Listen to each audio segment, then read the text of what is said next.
Hello बच्चों, तो last class में हमने हमारी वीडियो में स्टेमेन को कवर किया था। अब हम शुरू करते हैं हमारे माइक्रोस्पोरेंजियम से। ठीक है, अगर आपको याद हो तो मैंने आपको एंथर का टीएस कट करके दिखाया था, तो उसमें हमें 4 माइक्रोस्पोरेंजियम नजर आ रहे थे। मैं उसी एंथर के स्ट्रक्चर को अब जो है थोड़ा बड़ा करके यहाँ पे ड्रॉ कर रही हूँ, ध्यान से देखना।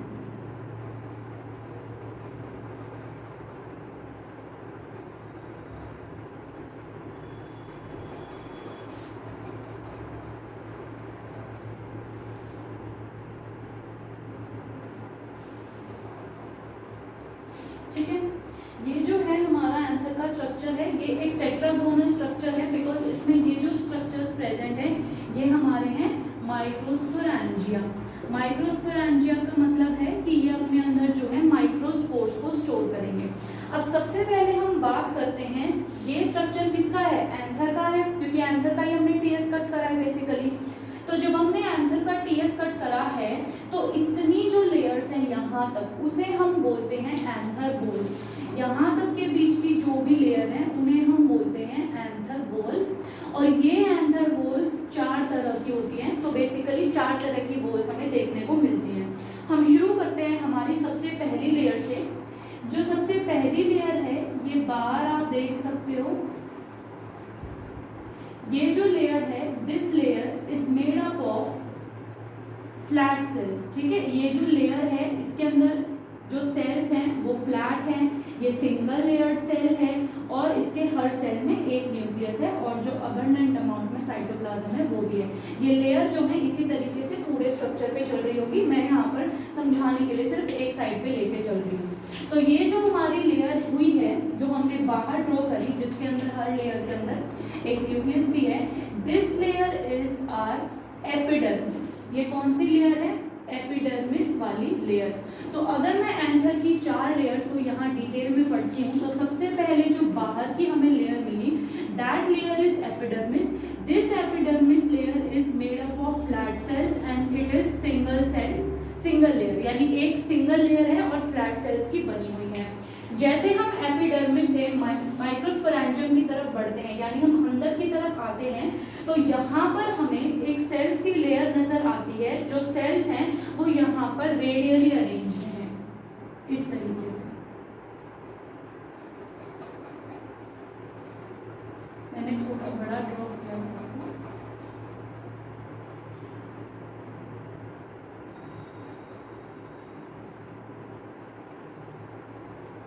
इस तरीके के जो हमें ये रेडियली अरेंज सेल्स नजर आते हैं, ये रेडियली अरेंज सेल्स इस तरीके से सब जगह पर प्रेजेंट होंगे। इनके अंदर भी वही उस तरीके का एक ही न्यूक्लियस होगा। ठीक है, तो ये जो लेयर है this layer is known as endodermis, क्योंकि अंदर एंडोडर्मिस नहीं, endothecium. This layer is endothecium, क्योंकि ये थीका के अंदर वाली लेयर है तो इसलिए हमने बोला इसे एंडोथीशियम। और हमारे पास सेकंड लेयर जो आ गई वो आ गई एंडोथीसियम। अब ये जो एंडोथीसियम की लेयर है ये भी सिंगल लेयर्ड है और इसके जो सेल्स हैं दैट आर रेडियली अरेंज। तो इसके सेल्स रेडियली अरेंज होते हैं। बेसिकली है क्या कि ये जो एंडोथीसियम की लेयर है इसके अंदर कैलोस की थिकनिंग्स होती हैं। ठीक है, ये लेयर के अंदर कैलोस की थिकनिंग होती है। ये थिकनिंग्स क्यों है इसका रीजन जस्ट आपको भी मैं थोड़ी देर में एक्सप्लेन करती हूँ। अब हमारे पास दूसरी लेयर पूरी हो गई एंडोथीशियम। अब एंडोथीशियम लेयर कंप्लीट होने के बाद हम आगे बढ़ते हैं तो हमें 2-3 लेयर्स नजर आती हैं। ठीक है, हम यहाँ पर 2-3 तरह की ऐसे 2 सेल्स की जो है हम लेयर देख सकते हैं। ये 2 लेयर्स की भी हो सकती है and it can be 3 layered also. तो यहाँ पर आप देख सकते हो कि ये जो भी सेल में ड्रॉ कर रही हूँ these are parenchymatous cell. I am drawing a very rough diagram, आप लोग जो है सेल को थोड़ा अच्छे से ड्रॉ कर लेना। अभी मैं सिर्फ समझाने के लिए ड्रॉ कर रही हूँ। तो इस तरीके से ये लेयर सारी की चल रही होती है। तो ये जो हमारे पास लेयर है जिसके अंदर बेसिकली 2 या 3 लेयर्स है, इन्हें हम बोलते हैं middle layers. These layers are known as middle layers। तो हमारे पास एंथर की तीसरी लेयर आ गई जो कि है मिडिल लेयर्स। अब इस मिडिल लेयर के अंदर हमारे पास 2 से लेकर के 3 लेयर पॉसिबल है और इसके जो सेल है वो सिंपल पेरेनकाइमेटस सेल है। तो इसके सेल्स में ऐसी अलग से कोई शेप नहीं है, ये नॉर्मल पेरेन्काइमेटस सेल्स हैं। इसके बाद हमारे पास एक और लेयर शुरू होती है जिस लेयर का नाम है टेपेटम। ठीक है, ये जो टेपेटम लेयर है इसके सेल्स जो हैं वो पिरामिडल इन शेप होते हैं, they are pyramidal in shape. अब अगर मैं यहाँ उसे ड्रॉ करूं तो थोड़े से आपको ऐसे ट्रायंगुलर फॉर्म में ये नजर आएंगे।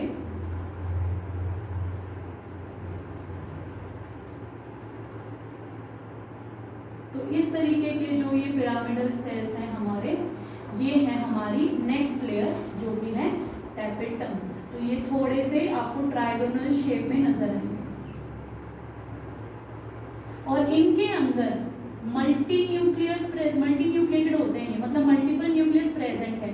ठीक है, and this layer is our tapetum. ठीक है, ये कौन सी लेयर हुई हमारी टेपेटम। तो टेपेटम की मैंने आपको एक बात बताई कि टेपेटम के जो सेल्स हैं दे आर बाइन्यूक्लिएटेड। वो बाइन्यूक्लिएटेड क्यों होते हैं, क्योंकि इनके अंदर जो है डाइकैरियोकाइनेसिस हुआ है, जिसकी वजह से इसका जो हर सेल है वो बाइन्यूक्लिएटेड है और बहुत ही डेंस अमाउंट में साइटोप्लाज्म प्रेजेंट है।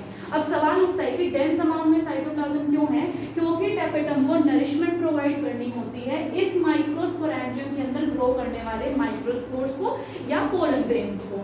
और ऊपर की जो ये तीनों लेयर है epidermis, endothecium and middle layers, ये तीनों लेयर्स का काम सिर्फ प्रोटेक्शन प्रोवाइड करना है, ये प्रोटेक्टिव इन फंक्शन होती है। अब आपको याद हो तो मैंने आपको बताया था कि एंडोथीशियम के अंदर कैलोस की थिकनिंग होती है। रीजन कैलोस की थिकनिंग होने का ये है कि जब कभी भी एंथर डिहाइस होता है यानी एंथर के पोलन ग्रेन्स बाहर रिलीज होंगे, उस टाइम पे ये जो एंडोथीशियम की लेयर है ये फाइब्रस हो जाती है। ठीक है, फाइब्रस होने का मतलब है कि ये पूरी लेयर जो है इस तरीके से फाइब्रस हो गई सिवाय इस पोर्शन को छोड़ के। ठीक है, सिवाय इस पोर्शन को छोड़ के, यहाँ के पॉइंट को छोड़ के और सिमिलरली यहाँ के पॉइंट को छोड़ के बाकी सारी जो लेयर्स हैं वो फाइब्रस हो जाएंगी। इसका मतलब है कि वो रिजिड हो जाएंगी। जब लेयर कोई भी फाइब्रस हो जाती है इसका मतलब है लेयर बहुत ही हार्ड हो जाएंगी। तो अब जब एंथर डिहाइस होना है तो कहीं से एंथर को रप्चर होना होगा, तभी अंदर से पोलन ग्रेन्स बाहर गिरेंगे। तो बाकी सारी वॉल्स तो रिजिड हो चुके हैं, सिर्फ एक ही एरिया थोड़ा डेलिकेट बचा है जहां से एंथर डिहाइस हो सकता है। और आपको याद होगा मैंने उस पॉइंट ऑफ डिहाइसेंस को आपको बताया था कि उसे हम स्टोमियम बोलते हैं। तो ये जो पॉइंट ऑफ डिहाइसेंस है ये हमारा स्टोमियम है। रीजन पता चल गया, क्योंकि सिर्फ इस पॉइंट की जो एंडोथीशियम की लेयर है और ये बाकी जो लेयर्स हैं इनमें फाइब्रस थिकनिंग्स डेवलप नहीं होती हैं, बाकी में हो जाती है, वॉल रिजिड हो जाती है, तो पोलन सिर्फ यहीं से रिलीज हो पाता है। इसके अलावा अगर आपको याद हो तो बीच में जो है इसके यहाँ पे कनेक्टिव टिश्यू भी प्रेजेंट होगा। तो यहाँ पर जो है हमारा स्टेराइल कनेक्टिव टिश्यू भी प्रेजेंट है और इस स्टेराइल कनेक्टिव टिश्यू के साथ यहाँ पर हमारा वैस्कुलर स्ट्रैंड भी प्रेजेंट होता है, जो बेसिकली पूरे स्ट्रक्चर को एटलीस्ट जाइलम फ्लोएम की भी तो सप्लाई चाहिए ना वाटर और न्यूट्रिएंट्स की, तो उसके लिए यहाँ पर वैस्कुलर स्ट्रैंड भी होता है। और इसके अंदर जो ये अब हमारा टेपिटल सेल्स के अंदर ये हमारा माइक्रोस्पोरेंजियम है, ये फिल होता है स्पोरोजीनस सेल्स से। This is filled with sporogenous cells. ठीक है, जब हमारा एंथर यंग है उस टाइम पे ये फिल्ड है स्पोरोजीनस सेल से। जैसे जैसे हमारा एंथर मैच्योर होता जाएगा तो मैच्योर एंथर के अंदर ये स्पोरोजीनस सेल कन्वर्ट हो जाते हैं पोलन मदर सेल के अंदर, क्योंकि इसी सेल को जाके क्या करना है, पोलन ग्रेन फॉर्म करना है। तो यंग एंथर में आपको स्पोरोजीनस सेल्स देखने को मिलते हैं और वो पोलन मदर सेल्स में जब एंथर मैच्योर होता है तब पहुंच जाते हैं। अब एक बात ध्यान रखना, जब स्पोरोजीनस सेल्स हैं तो इस टाइम पे बेसिकली अलग से सेल में कोई चेंज नहीं आता, सिर्फ इतना होता है कि यंग एंथर में जो स्पोरोजीनस सेल है वो एक दूसरे के बहुत ही क्लोजली पैक्ड है। ठीक है, बिल्कुल जगह नहीं है। जैसे जैसे एंथर मैच्योर करेगा, ग्रो करेगा, तो थोड़ा सा स्पेस मिल जाता है इनको और जिसकी वजह से ये पीएमसी में डेवलप कर जाते हैं या पीएमसी में हम बोलते हैं कन्वर्ट कर जाते हैं, जो आगे पोलन ग्रेन को फॉर्म कर सकते हैं। ठीक है, तो with this we are through with our structure microsporangium. In our next part we will take up our next topic which is microsporogenesis. Thank you.